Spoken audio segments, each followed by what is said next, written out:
So the hero worshipping that you're talking about right now, how do we turn around and make sure that we become aware that this person that is vocal while he is amongst us or while she is amongst us, let's not worship this person. Yeah. Because this is a human being. Yeah. When he gets to the seat of power, this person is going to be comfortable and no longer become accountable to us. Yeah.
So how do you think that maybe we can propose to our society to sort of change the way that we look at activism and the dangers of hero worshipping of activists because they've disappointed us? Yeah, I mean, not so long ago it was Fees Must Fall. Yes. And all of those kids were in front with their fists up in the air. They're in parliament and they're quiet and they're comfortable. Yes. And you see them even in social circles that the mandate has changed. They're not part of the movement, but those are the people that were that were representing the youth. Yeah. But they're gone. Yeah. And they're gone forever. You know, and doesn't matter how we try and they've been adopted by the new system.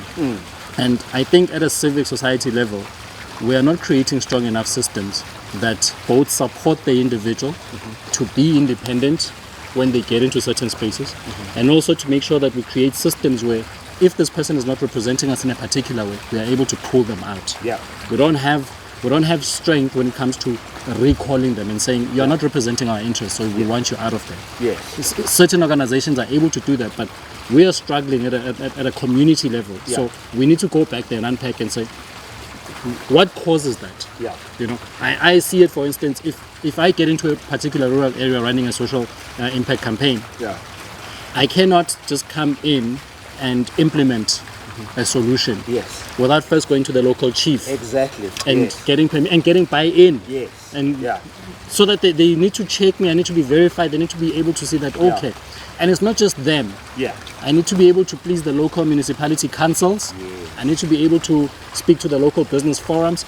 Everybody needs to be called to the party, and they need to understand and buy into this and say, okay, you are making sense. You're not coming here to rip our people off. Let's work. And then they become part of the solution. They become part of the people that actually empower this thing to work. So that is a system. But I don't know if it's documented. You know, just when we talk about the stakeholder grid and that environment in terms of how you make sure that communities are accountable to the people, or rather community organizations and civic are accountable to the people that they claim to represent. I think there's something that can be done there. I don't think we are doing enough. And if we can just go back and unpack that and say, okay, we can see that we have done 1, 2, 3 and it's failed. How do we change this? You know, and whatever that is happening now, it's not new either. Because when we go back into history and keep looking at history and the cycles that keep repeating themselves, we can quickly pick up, okay, when this happens, this is what's going to happen next. That's why we need to go and interrogate and be like, okay, we need to solve this. But there's also fear. And that fear is led by the fact that I, as an individual, the moment I've come out and I'm now this hero, I become an easy target. My family is targeted. There's threats, there's underlords, there's all sorts of people behind the scenes who can silence you in different ways and who can change your direction of wherever. Sometimes you meant it. Sometimes you you are a good person and you want to come in and change the system and stuff, but you can't do it alone. We make the mistake of thinking that individuals are going to change it. It takes a revolution. It takes an entire people, an entire tribe to stand behind something and go for it. And we are seeing it with the and I think our best example right now is the Afrikaner community. There's nothing special that they're doing. They just decided that they're going to be together and the entire ecosystem works. And right now what we know under the Solidarity Movement is AfriForum. Because that's what's doing the work, the public facing work. But within the Solidarity Movement there's about 6 or 7 organizations. They all do different things. These are all Afrikaans people coming together from private sector, civic sector, public sector, one mission. Pretty clear about why they're doing it. And if you veer off from that mission, you get recalled pretty quickly. There's a system of accountability internally there. So we don't have to go and think about this deeply. We just need for people to stand up and say, we've got to start changing it. And I don't think we're doing that enough because we are ruled by fear in the spaces that we are in. I think that let's talk about that fear. I personally do not understand as to what is it that makes us so fearful. If we're then to do a comparison, between us and the Afrikaner community. Because the Afrikaner community, I mean, the same things in terms of whatever possibilities that might be there, in terms of when you talk and all that, that can also happen to them. But what is it that makes them to still be able to sort of press on, despite the possibility of any harm, happening to them? They still sort of club together and say, we are going to sort of continue and do what we're supposed to do. Us, what is it that is making us so fearful that we're saying that instead of saying, despite the presence of clear and present danger, but in terms of what we're supposed to do as a society and the community, especially the black community, we are going to deal with it.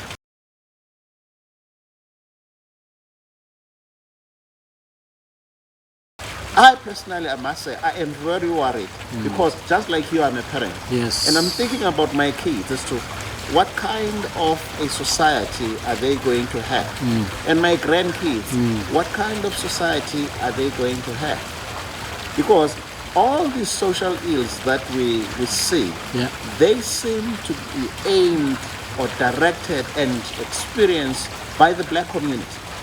And when you talk about the cancel culture, and the culture of, for instance, wanting to be seen, clout, and all the negative culture that we have is within our community. The labeling and demonization that happens. I mean, women demonizing men. Men also demonizing women.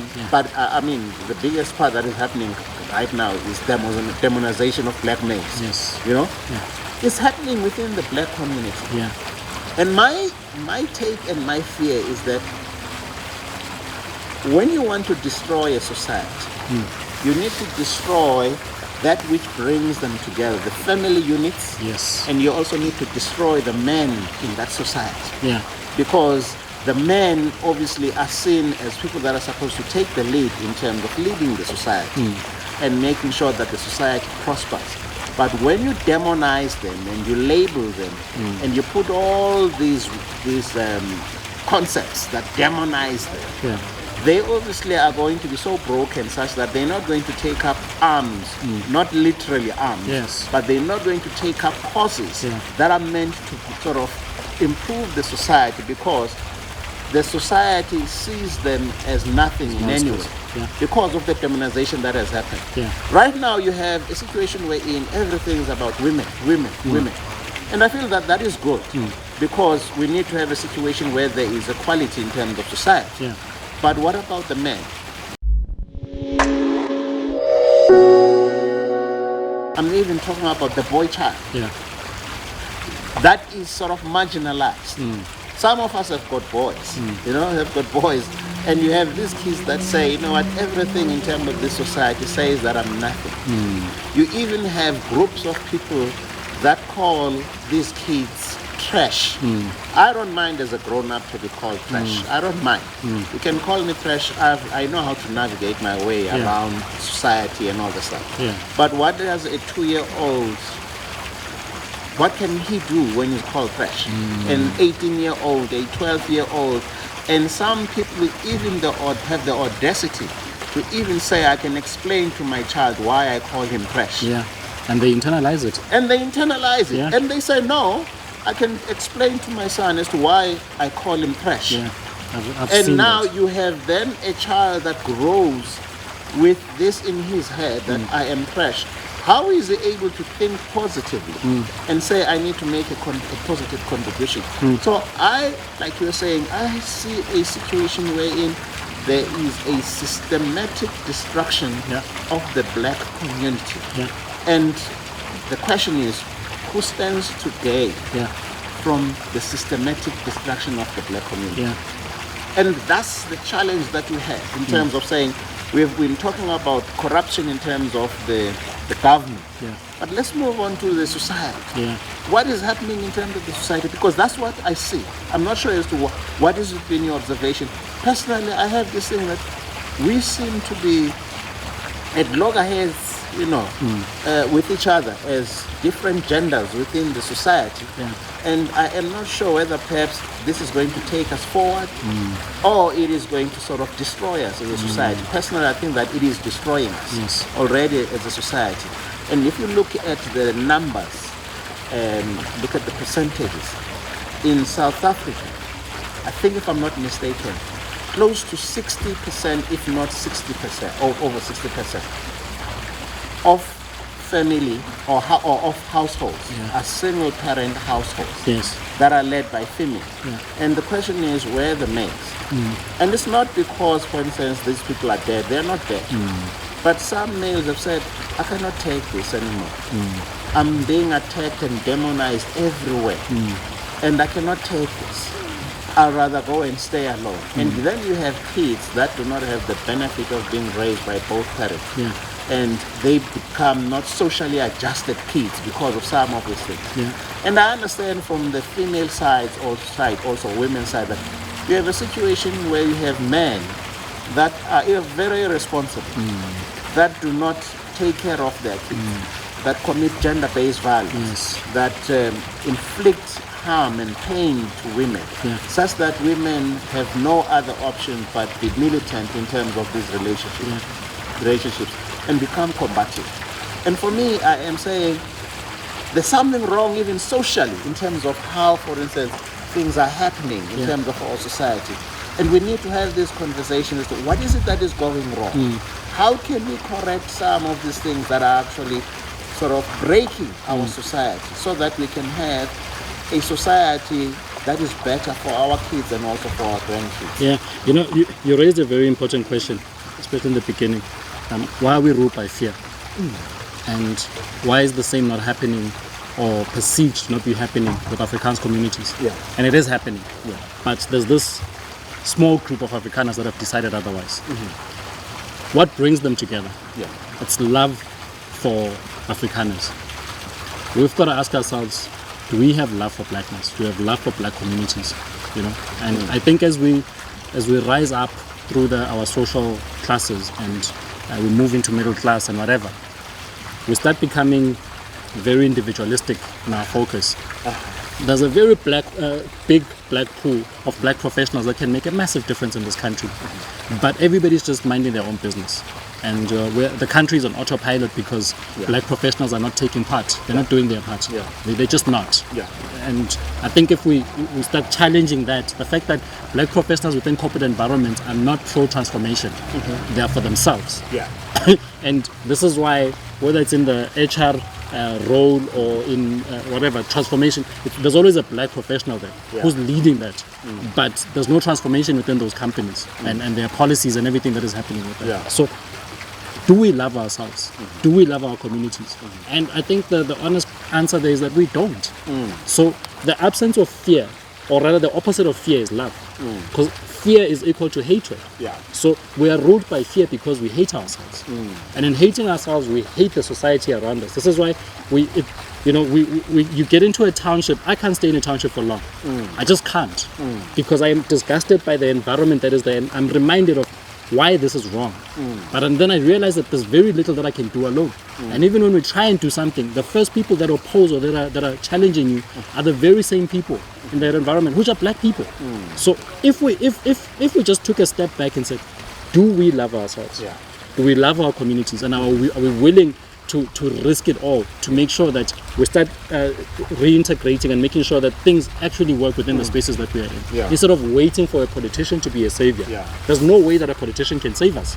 Doesn't have money. They're not, they don't have enough. They don't even have enough social currency for them to say there's something that they can do alone. They depend on us to believe in whatever lies that are there that they're going to tell us. But as a community, as people within those spaces, do we just care? The streets that we are walking through, when you see a paper on the floor, are you picking it up? Little things like it's at a granular level. It's like, do we love ourselves? And if we love our communities, when we can see that there's GBV happening next door, do we call it out? And what is the process of calling it out? We know that in villages, if there's abuse that is taking place, the chief intervenes. There's a whole council that is called, and something is dealt with here. That's because in those environments, there's a structure. There's a social code that is there that certain things are not done. You cannot do things like this. Here we are building family. From family, we're building communities. From communities, we can build cities and countries. But I think we've forgotten about that. We've forgotten about ourselves as black people. And I think we need to go back to that. We need to just question ourselves and say, if we continue on this autopilot mode, what happens in the next 20 to 50 years? And the honest truth is that we're going back to slavery. We must look at other societies out there as to what often happens in these cycles. When we outsource our thinking and outsource what we should be doing for ourselves in making sure that our communities are taken care of, somebody else is coming in and they're going to tell us what to do. Exactly. And it's going to happen. In fact, it's already happening. I mean, if you look at the different spheres of life, I mean, including religion, if you look at most of these the religious communities and apostles and all this stuff, you find that a lot of them are actually foreigners, and they're telling us what to do, and we're making them rich and all this stuff. We have people from outside that come in and say, these people are sleeping, let me come in and I'm going to rule over them and I'm going to tell them what to do. And that's what has been happening in terms of business. Yes, I understand Operation Dudula and all that stuff. But once we've done Operation Dudula, what do we then do to make sure that we bring the community together and they take up that space that we have opened? Okay, I'm not a proponent of Operation Dudula, but I'm just saying that if Operation Dudula is a correct strategy, once people have been taken out, the illegal people that are there that are not supposed to be there, who fills that space? Do we bring people together, or are we focused just on saying, you're not supposed to be here, we're taking you out? And then leave things there. Or do we go further and then say, how do we empower people to be able to sort of do things for themselves and create opportunities for themselves, such that the very thing that was done by the people that you say were taking them out because they are not here legally, at least our people can be able to come and fill that space and do it. Because one of the things that also amazes me and also sort of worries me is, even with land distribution, we have a situation wherein people were given land, arable land, agricultural land that was there. That was very commercial. And what is happening with that land? Nothing has happened. And that's why I'm saying that maybe the strategy of saying we will give you something or we're going to create a space for you is not enough. There needs to be a situation wherein they support. And like you're saying, government, because most politicians are only interested in terms of their political careers and whether perhaps they are seen or not seen, they're not going to help us. But you do have within the black middle class people that have got the skills and the know-how, just like the Afrikaners are doing, who can come into that space and say, okay, now this is how we can do things. Go to Soweto. Okay, we've done situation where we're cleaning up our community and our society. But now that we've done that, let's see as to how we create an environment where we can prosper now. Yes. Okay.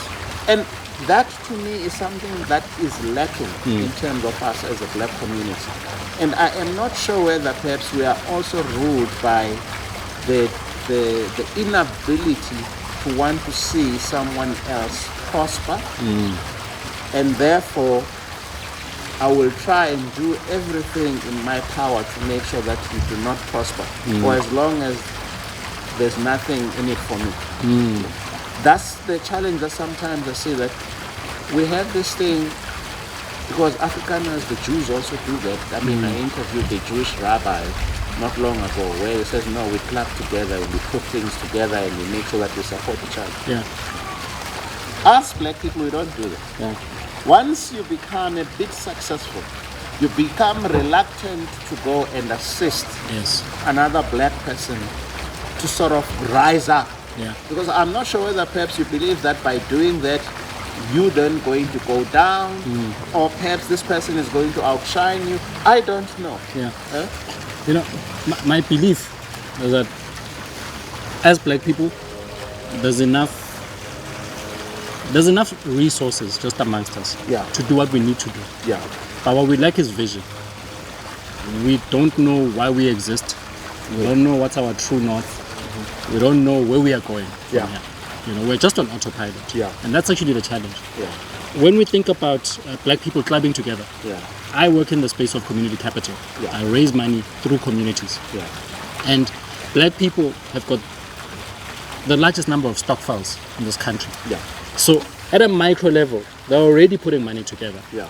And it's happening all the way even into corporates. I mean, some of the stock files I deal with are corporate executives, like CEOs and financial directors, where they're like, no, we're a stock file of 10 people and we put together 200,000 a month. Yeah. So you can see that there's these social clubs that exist and they are functional because they're using an indigenous knowledge system of how we can club money together. Yeah. So this is a language that can be understood across the board. Yeah. Whether you're educated or not, we all get it. We understand why we're doing this, right? But I don't think we have a collective vision of where we are going. Yeah. Like when you ask us about what does South Africa stand for, we actually do not know. We remember what Madiba told us, you know, in passing. Yes. But Madiba's gone.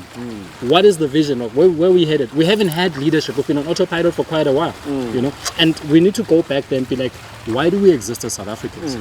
As black South Africans? Yes. Yeah. What's our 50-year plan?